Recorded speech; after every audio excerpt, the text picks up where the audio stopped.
Bueno, antes de comenzar, decirles que me llamó la hermana Natalia y está en su casa, la dieron de alta, está con neumonía, así que está con un tratamiento de antibióticos y están esperando esta semana que viene el resultado de la biopsia, de la operación que le hicieron. Pero se veía mucho mejor, podía hablar normalmente, bien, esperando que no haya nada peor de lo que haya pasado. Así que, partiendo con eso, recordarles que estamos, ¿se escucha?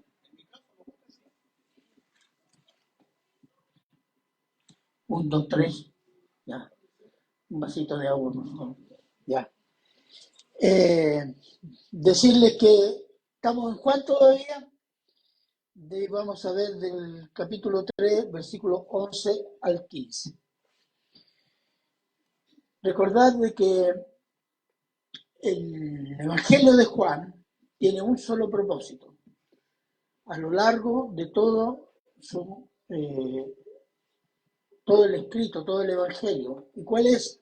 Que Cristo es Dios, hecho hombre. Gracias, hermano.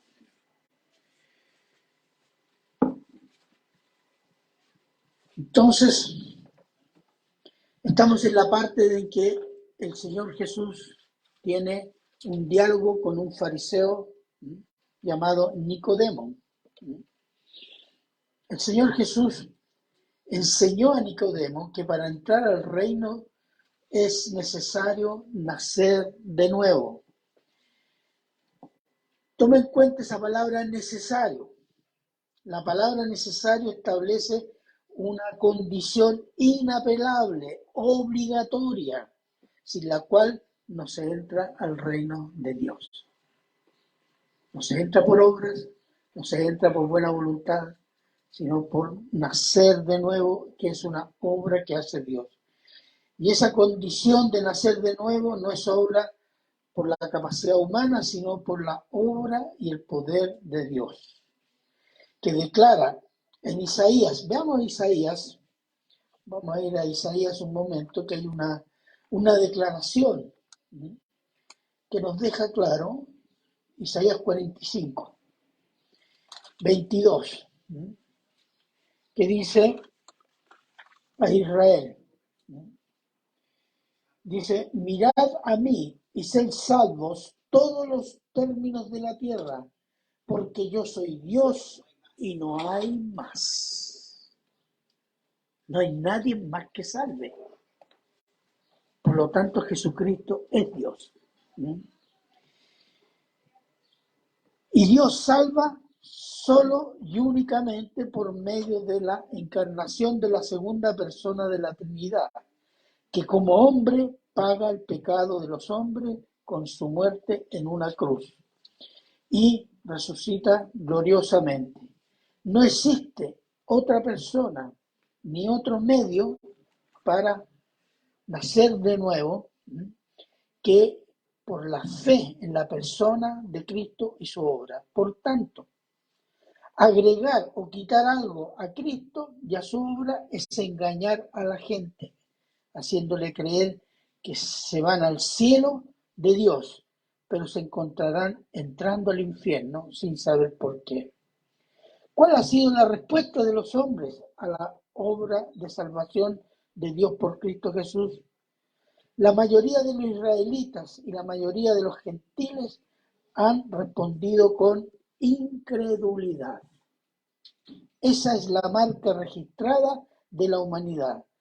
Solo una minoría de judíos en Israel y en la actual diáspora han creído en Jesucristo y una minoría de gentiles en cada nación han creído en Jesucristo. Y para ello es necesaria la cruz de Cristo.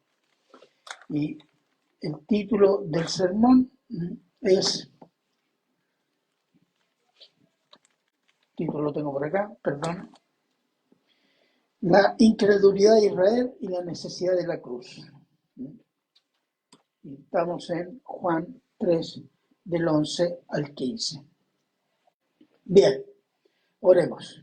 Padre bueno, eterno, misericordioso, Señor, rogamos su bendición, que el Espíritu Santo, Señor, nos guíe nuestro corazón y nuestra mente a recibir esta palabra, Señor, para que usted sea glorificado por nuestra vida, por nuestra conducta, por nuestros sentimientos y por nuestro pensar, Señor.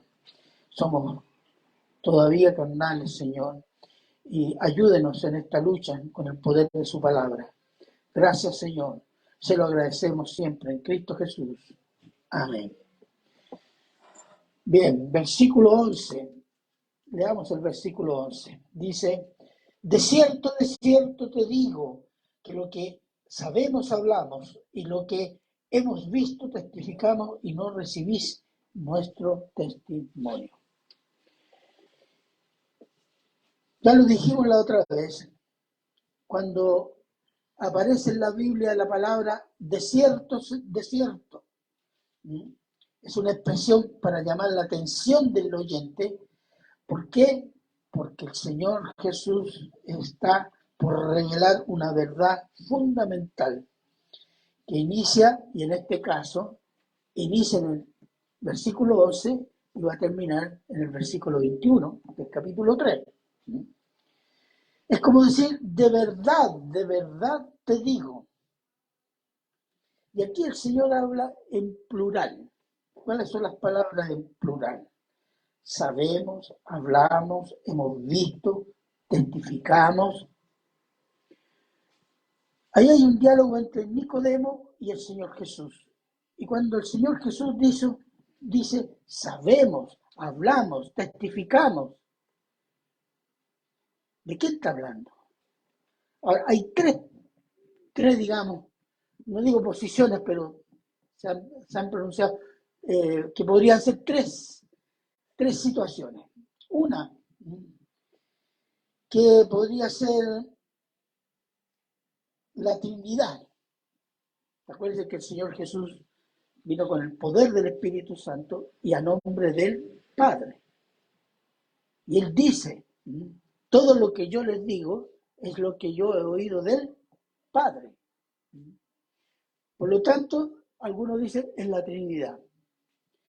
Hay otra posibilidad que dice que es el Señor Jesús y Juan el Bautista. ¿Por qué?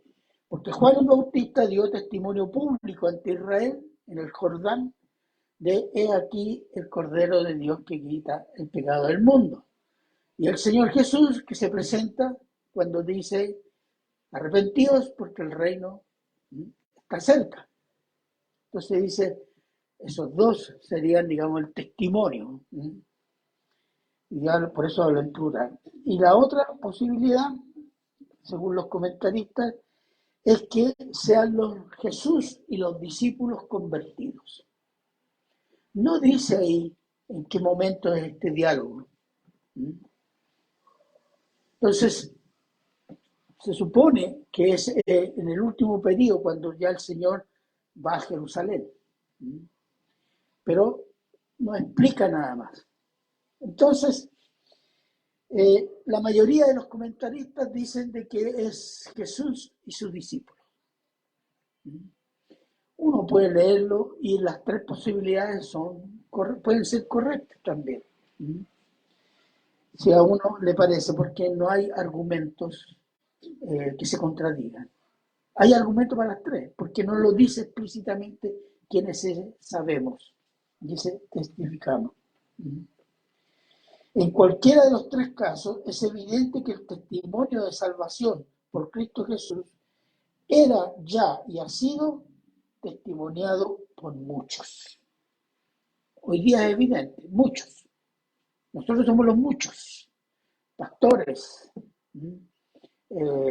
predicadores, iglesias, etc. Eso es actual. Y dice Nicodemo, y no recibí nuestro testimonio.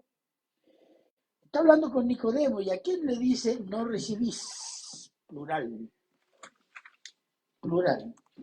¿Quién no recibe el testimonio de Cristo?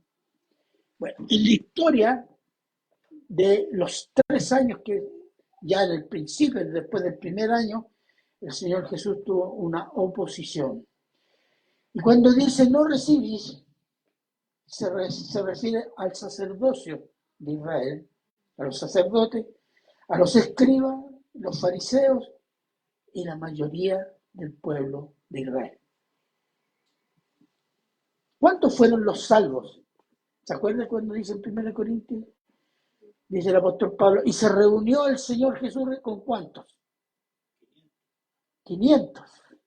500 hermanos, de 3 años de predicación, lleno de milagros, gente que fue sanada, gente que fue alimentada. ¿Cuántos quedaron? 500. ¿Eso habla de la ineficacia del Señor? No. Eso habla de la dureza del corazón de Israel. Muy duro. Entonces, y el mismo Nicodemo tiene una actitud, digamos, como decir, que le llama la atención este predicador, este profeta, este milagrero. Pero fíjense, Nicodemo se acerca al Señor Jesús de noche para que nadie lo viera y lo repudiara como se estaba repudiando al Señor Jesús. Nicodemo se daba cuenta que el Señor Jesús venía de Dios por los milagros que él hacía, pero no creía que era él Mesías. Y por último, y a pesar de conocer las Escrituras, no entendía la enseñanza del Señor basada en las Escrituras. Esta condición de incredulidad e ignorancia de Nicodemo era el estado promedio de los dirigentes espirituales de Israel. Nicodemo no era una excepción. Y ellos eran los instructores y maestros del pueblo de Dios, de Israel. Haciendo del pueblo de Dios, Israel, un pueblo incrédulo e ignorante. Es así, hermano. Cuando nosotros hablamos de las iglesias que son apóstatas, que enseñan, es culpa de quien está predicando y quien está enseñando. Yo me acuerdo haber escuchado a un pastor africano en una conferencia y él reconoce que era carismático, prosperidad, y tenía en su iglesia, no sé si en Nigeria o en Kenia, y tenía más de 800 personas en su iglesia. Tenía toda una estructura. El Señor, por alguna razón, lo llevó a leer la Escritura y él fue cambiando. Él fue cambiando y dice, yo ahora tengo una iglesia de 100 personas. Pero yo estoy seguro que todos ellos son fieles y creen en Cristo. Claro, si tú ofreces sanidad, si tú ofreces dinero, si tú ofreces bienestar, se va a llenar, porque anda mucha gente necesitada. Pero si tú ofreces a Cristo santidad, arrepentimiento, van a llegar los que el Señor quiere que lleguen. ¿Cierto? Entonces, pero esta condición de Israel, debido a sus maestros, instructores, sacerdotes, escribas y fariseos, ya lo había padecido y había sucedido en Israel. Veamos Oseas 4:1, por favor.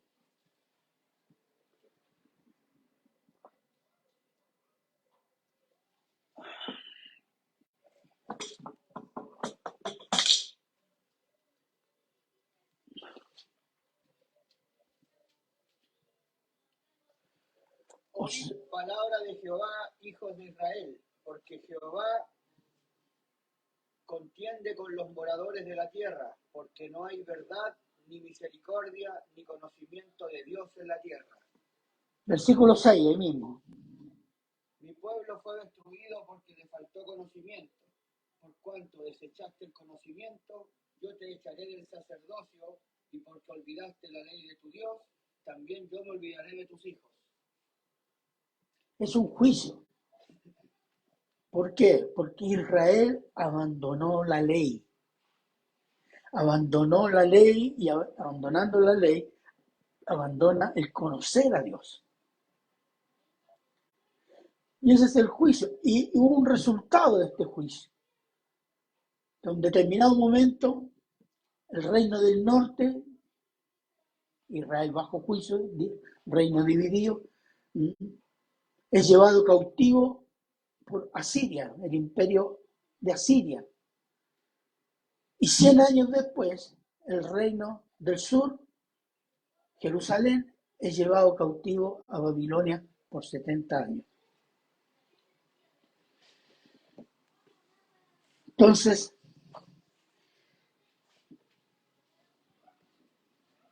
la incredulidad trae ignorancia, trae tergiversación de las escrituras, herejías, apostasía, desprecio y negación de Dios, de su revelación y de su misericordia, y eso trae juicio. Nosotros somos muy livianos para decir, no, es incrédulo, pero buena persona. No, está condenado. Porque nadie se salva por buena persona. Hasta el diablo puede ser buena persona, hermano. Hasta Hitler era buena persona. Le encantaban los animales. Los animalistas dirían, ay, que era bueno Hitler. Pero desató una guerra en Europa que significaron 40 millones de muertos. E hizo matar 6 millones de personas. Pero era buena persona. Le gustaban los perritos.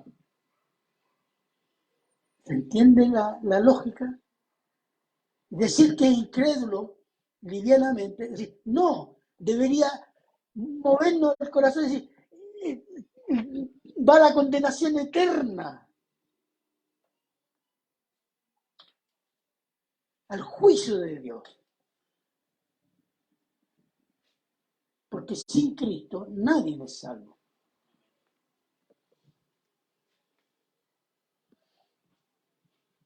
La incredulidad tiene su raíz en el orgullo humano, que considera que el pensamiento, el sentimiento y la voluntad humana está por sobre todas las cosas. Y esto es igual en el hombre religioso o en el hombre ateo. Porque ambos ignoran las escrituras. Recuerden que, los que no lo saben, la Iglesia Católica tiene una lista de santos. Te ve el calendario, hay días que tienen hasta 3 santos. ¿Sabe que la mayoría de los santos del medioevo eran analfabetos? No sabían leer ni escribir. ¿Por qué eran santos? Porque eran místicos. Porque eran fieles. Porque hacían algunos milagros. Pero no sabían leer ni escribir. ¿Qué sabían de la Biblia? ¿Qué sabían de Dios? ¿Es eso cristiano? No, es satánico. La Iglesia Católica es una iglesia satánica, pero es muy sofisticada para ocultar eso, porque tiene todo un ropaje y un vocabulario cristiano. Entonces la incredulidad, puede ser religiosa o atea. Y en ambos casos la condena es exactamente igual. Por tanto, la incredulidad religiosa o atea es abominable a Dios. ¿Qué significa abominable? Que le produce repulsión. Cuando dice esto es abominable para Dios, esto le causa asco, le repugna a Dios. Ese es el sentido de la palabra abominación. 24.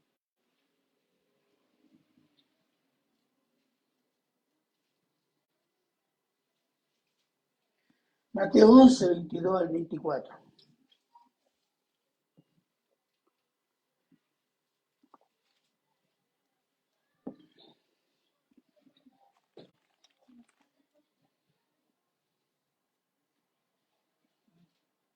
Por tanto os digo que en el día del juicio será más tolerable el castigo para Tiro y para Sidón que para vosotros.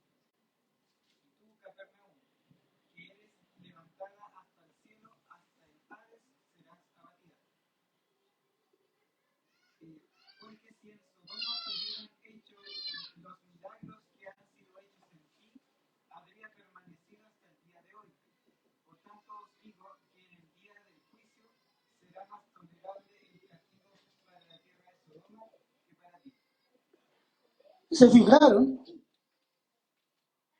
Esas ciudades que nombran vieron los milagros de Cristo, escucharon la predicación de Cristo, pero no se convirtieron. Y cuando cita Sidón, Sidón es una ciudad portuaria de Fenicia, actual Líbano, y era una ciudad pagana, rica y terriblemente pagana, que lo menos que hacían de religión era sacrificio de niños recién nacidos. Por eso dice, si en Sidón se hubiera hecho los milagros que se hicieron en tu ciudad, su castigo sería menos terrible. Y tú, Capernaum, porque Cristo vivió en Capernaum por más de 2 años. Ahí tenía su base de movimiento, se movía por toda la región de Galilea y alrededores. Si se hubieran hecho los milagros que se hubieran hecho en Sodoma, habría permanecido. ¿Por qué? Porque Dios castigó Sodoma y Gomorra por el pecado de la homosexualidad. ¿Cómo los castigó? Los exterminó. Pero para él más terrible que cosa, la incredulidad. Porque todo pecado se basa en ¿qué? En la incredulidad. Si eso hizo Dios con Sodoma y Gomorra, ¿qué va a hacer con los incrédulos, hermano? ¿Alcanza la imaginación? Pensar, ¿qué va a hacer? Mire, déjeme leerle acá. Veamos Mateo 25, 41, solo ese versículo.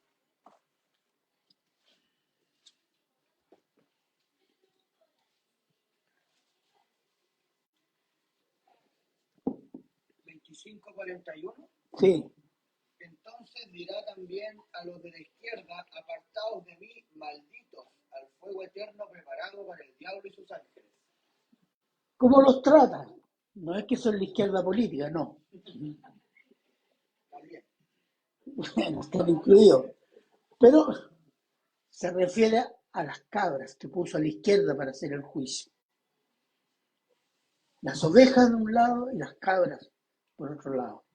¿Y cómo les dice? Malditos. Al infierno eterno. Nosotros escuchamos palabras, pero trata de imaginarse lo que significa eso. Que es un sufrimiento eterno. No nos cabe en la mente y nos parece inconcebible. No, es que Dios es bueno, no puede hacer eso. Sí, Dios es santo, por eso puede hacer eso. Y tiene el poder para hacerlo. Versículo 2 dice, si os he dicho cosas terrenales y no creéis, ¿cómo creeréis si os dijere las cosas celestiales?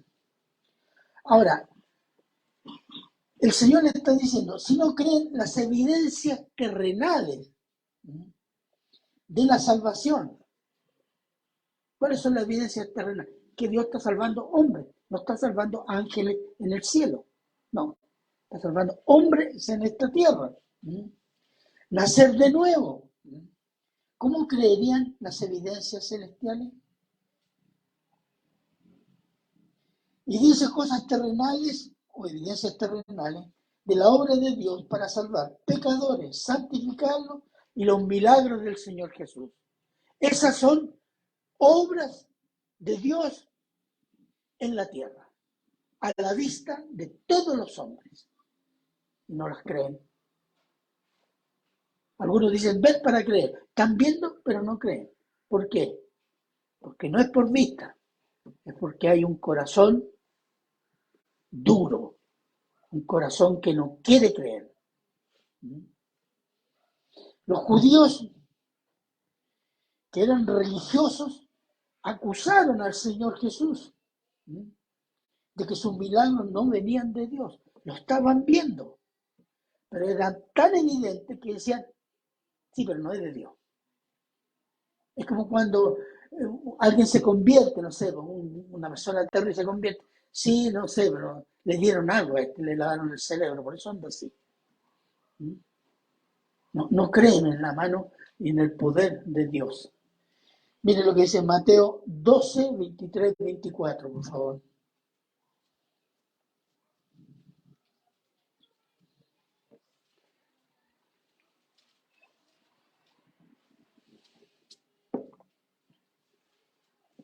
Mateo 12, 23, 24.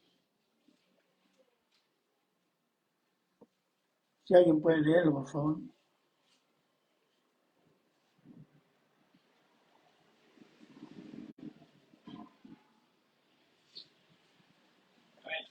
Ya. Y toda la gente estaba atónita y decía, ¿será este aquel hijo de David? A los fariseos, al oírlo, decían, este no echa fuera los demonios, sino por Belcebú, príncipe de los demonios. Le atribuyeron a Jesús hacer la obra del diablo. Y Jesús dice, ¿cierto? Si yo he hecho los milagros, hago estos señales por el Espíritu Santo, quiere decir que el reino está entre medio de ustedes. Entonces, ¿qué es lo que hicieron los judíos? Acusaron la obra del Espíritu Santo como obra de Satanás. La obra de Jesucristo como obra de Satanás. Porque querían negar que él era el Mesías. Y a pesar de los milagros que seguramente no cualquiera podía hacerlo. Entonces negaron su propia conciencia, incluso muchos. Pero hoy día hay cosas terribles que se dicen, ¿o no? Ya no los judíos siguen creyendo eso. Entre paréntesis. Cuando Dios, por mano de los romanos, destruye el templo y se abre la diáspora, la dispersión de los judíos hasta 1948, cuando los judíos vuelven a Israel, a Palestina en 1948, vuelven con el mismo tipo de creencia que tenían antes del año 70. Que Cristo no es el Mesías. Que la ley, los ortodoxos, y una mayoría de judíos incrédulos. Ni siquiera religiosos. Incrédulos. Dentro de la iglesia también se dicen cosas terribles, ¿no? Como se decían en Israel. Y algunas dan vergüenza y otras dan asco. Por ejemplo, hay teólogos que dicen que los milagros del Señor Jesús se lo inventaron los discípulos para exaltar a Cristo como Dios. Y eso que se dice en cristiano, entre paréntesis. Que el nacimiento virginal es una imitación de la mitología griega. Que la resurrección del Señor Jesús fue una alucinación colectiva de los discípulos. Esto es lo más suavecito. Que el Señor no condena la inmundicia sexual porque es amor. Por ello todos serán salvos, etcétera y etcétera.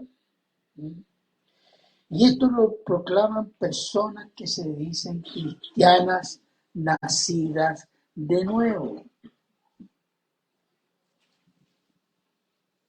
¿En serio que son nacidos de nuevo? Ujú. Ellos son hundidos de nuevo, otra vez. Ujú. O buena parte de la iglesia actual se le puede aplicar las palabras de Dios a Israel. Veamos en Jeremías 5, 28 al 31.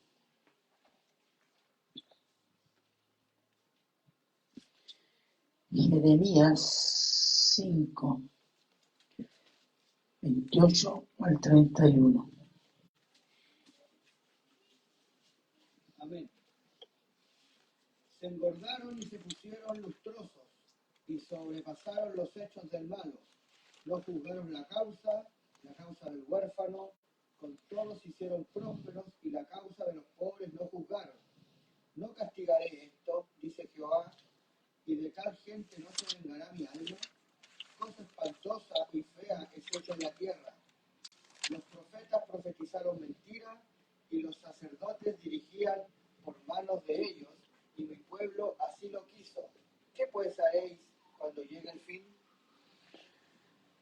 Dice, los profetas profetizan mentiras y mi pueblo lo quiso así. Eso está sucediendo en buena parte de la iglesia, hermano. Se está predicando asquerosidad, se está predicando inmundicia del mundo y el pueblo aplaude. Y dice amén incluso. ¿Cómo diría el Señor? Algo terrible está sucediendo. El otro día escuché un predicador, yo creo, me parece que era de México, que decía que la cruz de Cristo era una obra de Satán. Porque con eso condenaba a toda la raza humana. Y de no creer, mucha gente decía, amén. Y yo decía, Dios mío, ¿dónde están?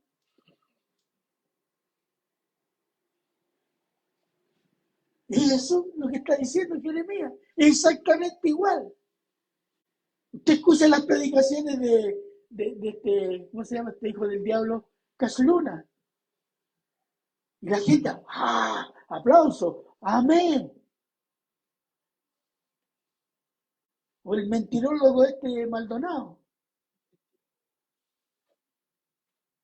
Y recibe la alabanza de la gente. Eso es juicio, hermanos, juicio. Y lo estamos viendo delante de nuestros ojos. No es que aquí el cristianismo es democrático, tú puedes creer esto, creer... No, no existe eso. Nosotros estamos cayendo en el mismo pecado de Israel. Y decimos los israelitas, que eran duros de corazón. Escucha a algunos predicadores y sus iglesias.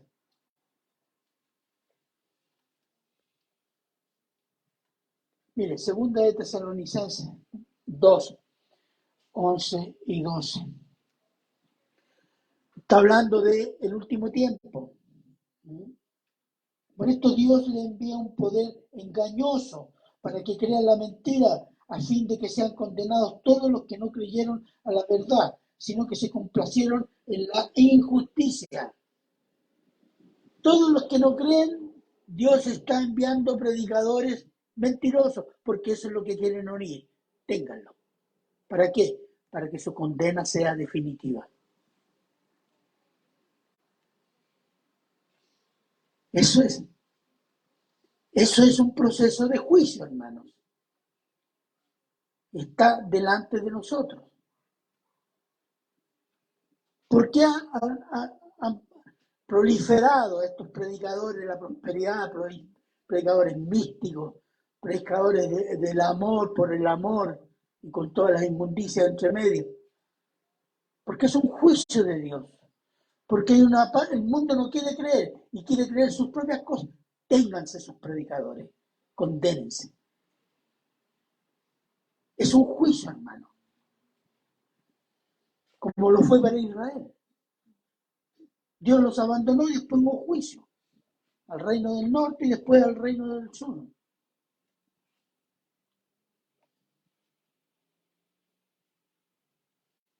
Entonces, y todo por no creer qué cosa, la obra de Dios en la tierra a la vista de todos los hombres. E indudablemente no tienen los seres humanos ninguna capacidad, ni voluntad, ni desean conocer, creer las cosas celestiales. Es fábula, dice. La vida eterna, la vida santa en el futuro, ¿cómo es? No, es fábula. No existe eso. Bueno, cuando la conozcan va a ser tarde, porque ellos la van a ver desde el infierno.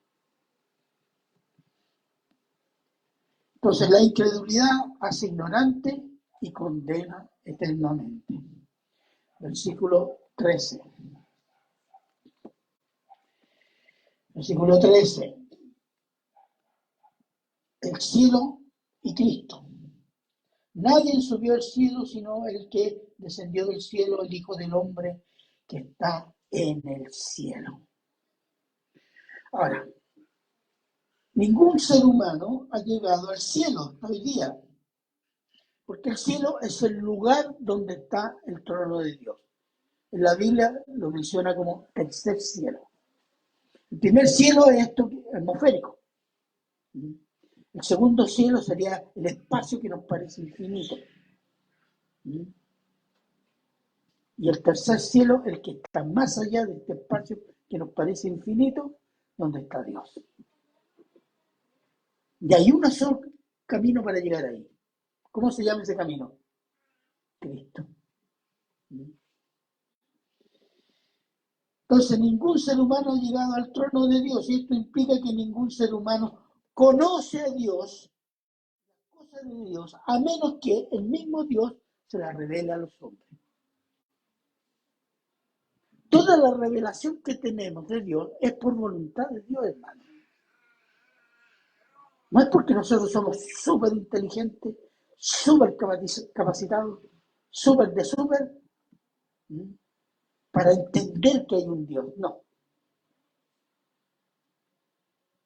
Ha sido la misericordia de Dios que ha dicho: me voy a revelar a mis criaturas, el ser humano. Si no, no conoceríamos a Dios o inventaríamos más dioses. Sería peor todavía.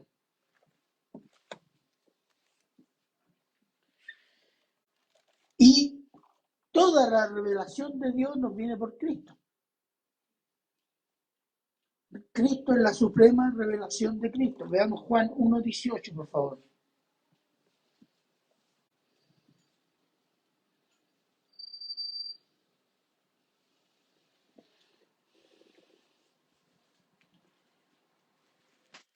Juan 1:18.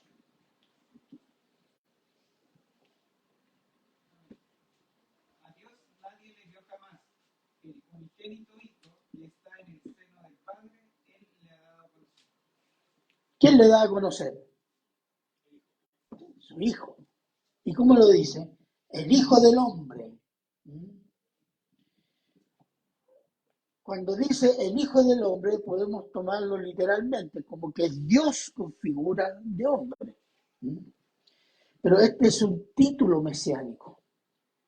Es un título, y es el título que más usó el Señor Jesús durante sus 3 años de ministerio en Israel. ¿Y eso lo saca de dónde? Es porque era una forma de presentarse. ¿Cuál? Lo saca de Daniel 7, 13 y 14, por favor. Ahí pueden anotar, si alguien puede leer.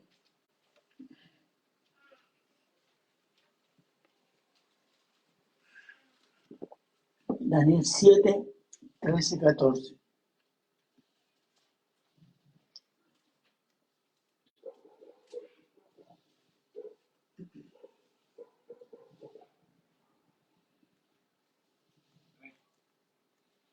Miraba yo en la visión de noche, y aquí con las nubes del cielo venía uno como hijo de hombre, que vino hasta el anciano de días, que le hicieron acercarse delante de él.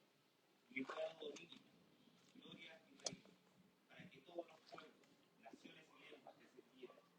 Su dominio es dominio eterno, que nunca pasará, y su reino Se le acerca al anciano de días, que es Dios, uno con figura de hijo de hombre, y se le da gobierno, reino, y su reino será eterno. Está hablando del gobernador eterno del universo, que es Cristo. Esto lo conocían los judíos. Cuando él dice, yo soy el hijo del hombre, dicen, yo soy el gobernador eterno del universo. Eso es lo que está diciendo. Si alguien dice que Cristo nunca dijo que era Dios, o era el Mesías, bueno, aquí tiene. Le está hablando, él está predicando a judíos, no a gentiles. A judíos que deberían conocer esto.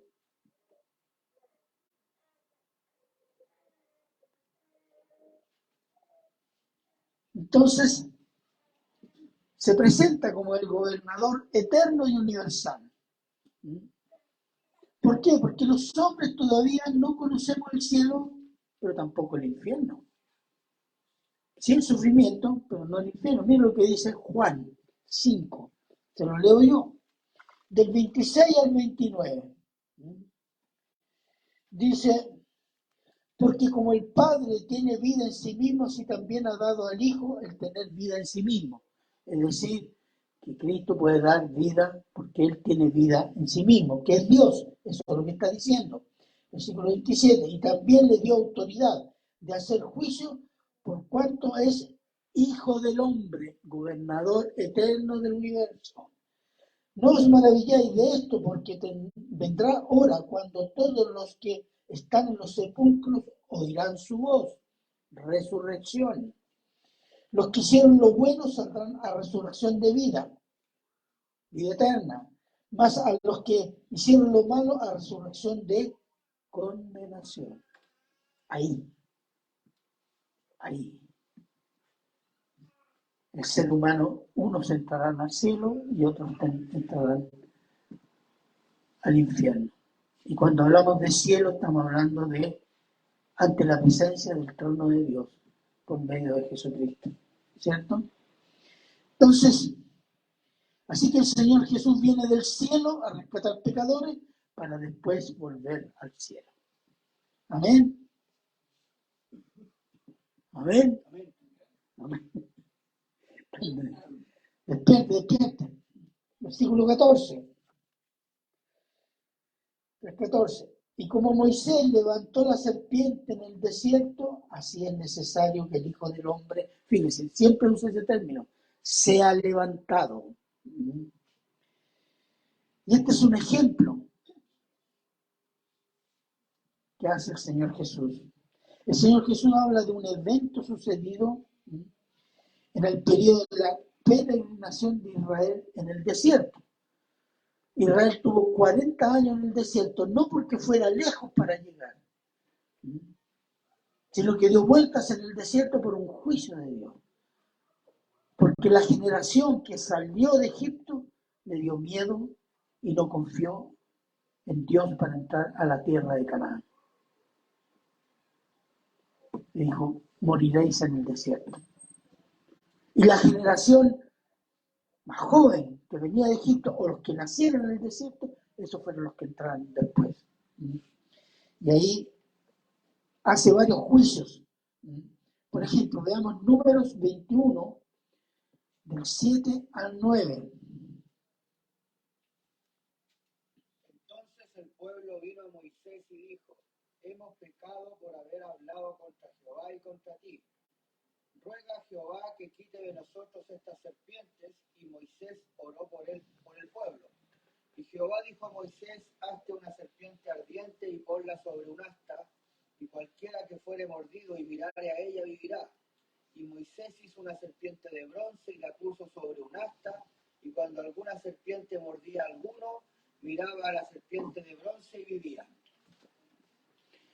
Fíjese, las serpientes venenosas fueron un juicio de Dios a un pueblo que murmuraba y se quejaba.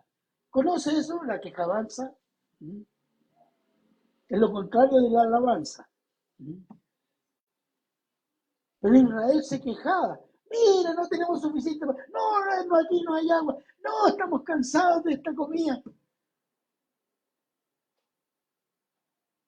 Esa es la quejabanza que todavía existe en la iglesia, ¿cierto?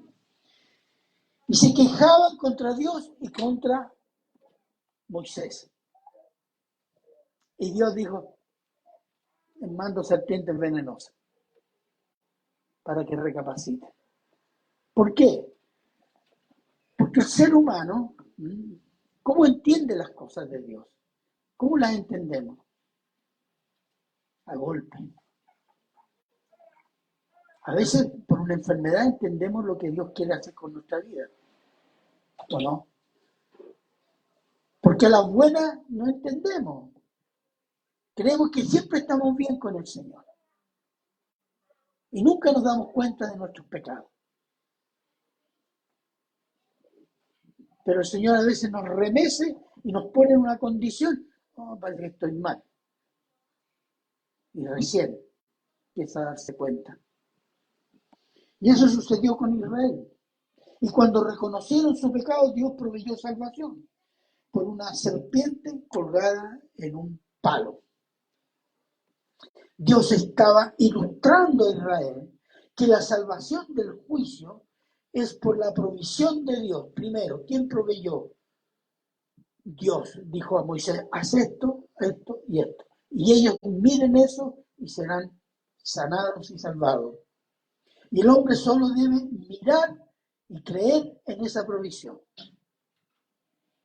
El Señor Jesús vuelve a hablar de ese evento con Nicodemo para recordar a Nicodemo y a un Israel incrédulo que Dios proveerá salvación por un hombre colgado de una cruz. ¿Y qué tiene que hacer el pueblo? Mirar esa cruz, creerla.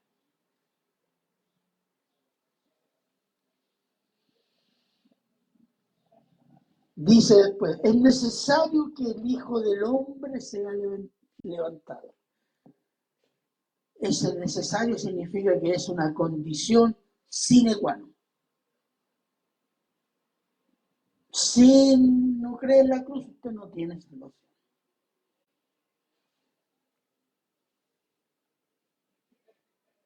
Es necesario que el Hijo del Hombre sea levantado en una cruz. El gobernador eterno del universo tenía que morir en una cruz por decisión de los líderes de Israel y aprobación del pueblo por medio del poder romano. Pero esa era la voluntad del Padre por consejo y determinación de Dios. Eso es lo que dice el apóstol Pedro cuando predica en Hechos 2. Veamos Mateo 16, 21, 23. Para esto, para un judío era inconcebible. Inconcebible, no puede ser que el gobernante eterno pueda morir, no es posible. Mateo 16, 21 al 23, lo conocemos todos.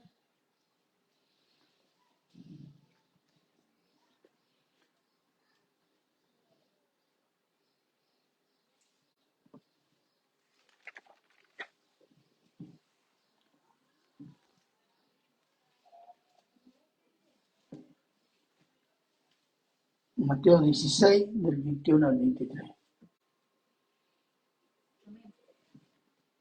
Desde entonces comenzó Jesús a declarar a sus discípulos que le era necesario ir a Jerusalén y padecer mucho de los ancianos, de los principales sacerdotes y de los escribas, y ser muerto y resucitar al tercer día.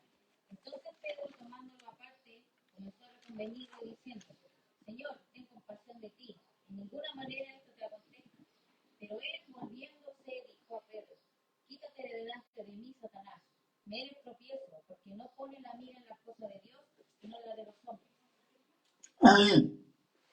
¿Cuál es la obra de Dios? Que Cristo, Dios hecho hombre, fuera a morir en una cruz. Muerte cruel. Eso nos habla de la dimensión del pecado ante Dios, hermanos. Porque ese era un castigo que merecía la raza humana. Entonces dice, el punto de vista religioso del judío, ¿cuál era? el gobernador eterno del universo que nos ha llegado va a ir a morir. No es posible eso, no, inconcebible, inconcebible. Lógica humana, pero eso era inspirado por el diablo. ¿Qué dice Jesús? Vete, Satanás, porque detrás de ese razonamiento, ¿quién estaba? Satanás. Hoy día tenemos la iglesia llena de lógica y sentimientos humanos. Y decimos que es de Dios. Yo creo que mucha gente que está en la iglesia va a estar entrando al infierno sin saber por qué. Precisamente por la lógica humana y no entender a Dios, no conocer a Dios. Dios no tiene nuestra lógica, porque nuestra lógica está llena de nuestro ego, lleno de pecado. Nosotros somos el centro, mi satisfacción, mi sentirme bien. No. El Señor quiere que seamos fieles, no, porque no se trata de hacer buenas personas, se trata de desarrollar la santidad.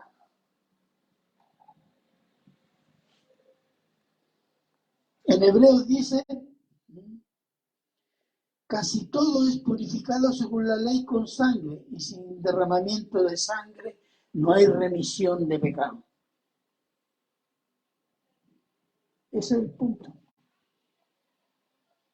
Y no podía morir cualquier hombre, tenía que morir el que envió Dios, que siendo hombre, para que pagara por los hombres, a la vez es Dios. Entonces, conocer a Dios, digámoslo de otra manera, la lógica de Dios, no es la lógica humana. Y aunque se sienta bien con su lógica humana. ¿Por qué? En 2 Corintios dice, por fe andamos, no por vista. Y podemos agregar, por fe andamos, no por sentirme bien. Por fe andamos, es porque ando de acuerdo con Dios. Por eso andamos con Dios. No. Es por fe en lo que Dios ha revelado, en lo que Dios ha dicho y en lo que Dios manda. De eso se trata. Versículo 15. 3:15 dice, para que todo aquel que en él cree no se pierda, mas tenga vida eterna. Esta frase la conocemos. Porque todo, subraye todo aquel que crea, judío, gentil, hombre, mujer, toda raza, toda lengua, toda nación, en todo tiempo, esa es la iglesia de Cristo. Todo el que crea es salvo. El que crea, el creer, tener fe. ¿Se acuerdan la palabra fe en griego? Pistis. Amén, se acordó. Bien. ¿Y cuál es el sentido de esa palabra? Pistis. Sometimiento, obediencia y creer. Confianza. Confianza, obediencia, sometimiento. Eso significa creer para Dios, hermano. No decirle, no, yo creo que Dios existe. Pues, como decir, yo sé que Dios existe por ahí, pero yo no le doy bola. No, está por ahí, pero yo no tengo nada que ver con eso. Pero sabe que hay un Dios, no es que cree. ¿Cuál es el sinónimo de creer? Someterse. Ese es el punto. Someterse. El que está siempre confiando y sometiéndose. Ese es el sentido. No me sometí una vez, no, siempre. En cada cosa, cada aspecto de la vida. Y se trata de crecer en eso. Hay un sinónimo en la Biblia, que lo dijo el Señor Jesús. El que quiere ser mi discípulo, tome su cruz cada día y sígame. ¿Qué significa tomar la cruz? No significa la suegra, o el hijo que está drogado, o el esposo que borracho, no. Tomar la cruz significa cada día morir a la carne, cada día. Porque la cruz es un símbolo de muerte. Y cuando Jesús dijo, tomar su cruz significa mueran cada día la carne. Eso se llama crecer en la fe, crecer espiritualmente. Y solo lo podemos vivir por el poder de Dios, Espíritu Santo, que vive en todo aquel que cree en Cristo. ¿Y el propósito de esto cuál es? De creer la vida eterna. ¿Qué significa vida eterna? ¿Significa una vida larga eternamente? Sí, en un aspecto, pero resulta que también la condenación es una vida de condenación eterna. Entonces la vida eterna para el creyente significa una vida en la gloria de Dios y de su Hijo Jesucristo. Con un cuerpo de los creyentes glorificado. ¿Qué significa? Sin el pecado en nosotros, ni siquiera cerca de nosotros. Porque vamos a estar en la gloria de Dios. Eso significa sin pecado. Santidad completa y absoluta. Y esa santidad usted no la tiene que ganar. Porque es imposible que la gane. Esa santidad nos es regalada por Cristo Jesús cuando usted creyó. Le fue imputada la santidad de Cristo ante Dios. Lo que usted tiene que hacer es crecer en esa santidad por medio de la obediencia a la palabra, la oración y sirviendo en la congregación. Ese es el punto. El que no quiere crecer es porque no es convertido, no ama la santidad. Como dijo el apóstol Pedro que escribió, haciéndose referencia a Israel, que Dios le decía a Israel, sed santos porque yo soy santo. Queremos parecernos a Dios. ¿Cuál es la principal característica de Dios? Santidad. Y se nos ha regalado la santidad para crecer en santidad. Porque la santidad no la ganamos. Es imposible. Nos es regalada por Cristo Jesús. Eso es la vida eterna. ¿Para qué? Para gozarnos en el Señor, alabar, servir y experimentar eternamente a Dios. ¿Sabe por qué? Porque la Biblia dice que Dios es nuestra herencia de los creyentes. No vamos a ser Dios, sino que vamos a experimentar constantemente a Dios. Y nosotros vamos a ser su pueblo.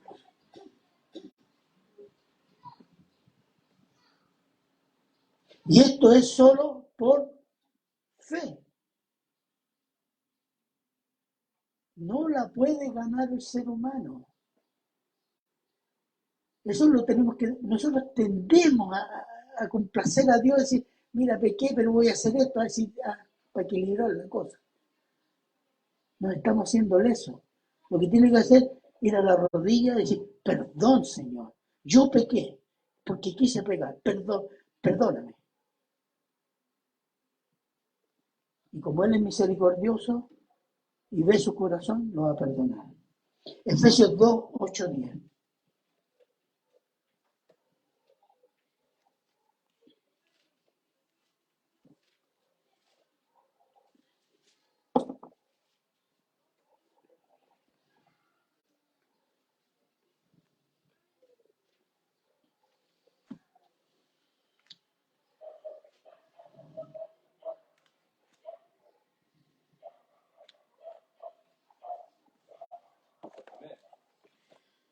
Adelante.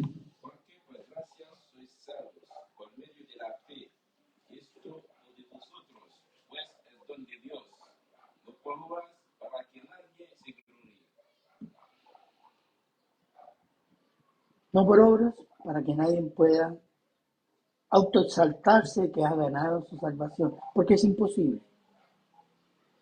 ¿Qué deberíamos hacer en este momento? ¿Usted dice amén a eso?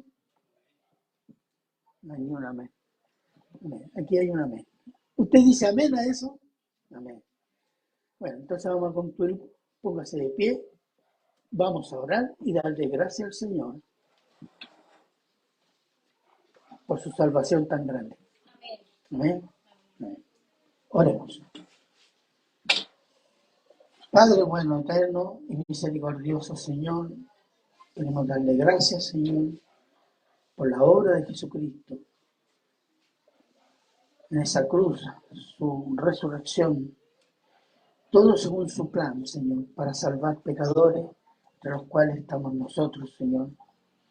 Que usted con su poder nos ha llevado a Cristo, a conocer y a gozarnos un poco de lo que vamos a gozar eternamente en el cielo, Señor. Gracias, Señor. Solo podemos dar gracias infinitas por lo que puede ser nuestra palabra de salvación tan grande y tan maravillosa. Sin merecerlo, usted nos ha regalado, Señor. Pero a la vez tenemos que pedirle perdón, Señor. Porque tantas veces hemos descuidado esta salvación, Señor. Y hasta a veces nos hemos enojado con usted, Señor. Perdónenos, Señor. Limpie nuestro corazón, Señor. Y ayude a que el Espíritu Santo nos haga crecer en el amor a su persona y deseo y sed por su palabra, Señor. Padre eterno, ante su santa presencia, solo son dos palabras. Gracias, Señor, y perdón, Señor. Y todo se lo agradecemos en Cristo Jesús. Amén.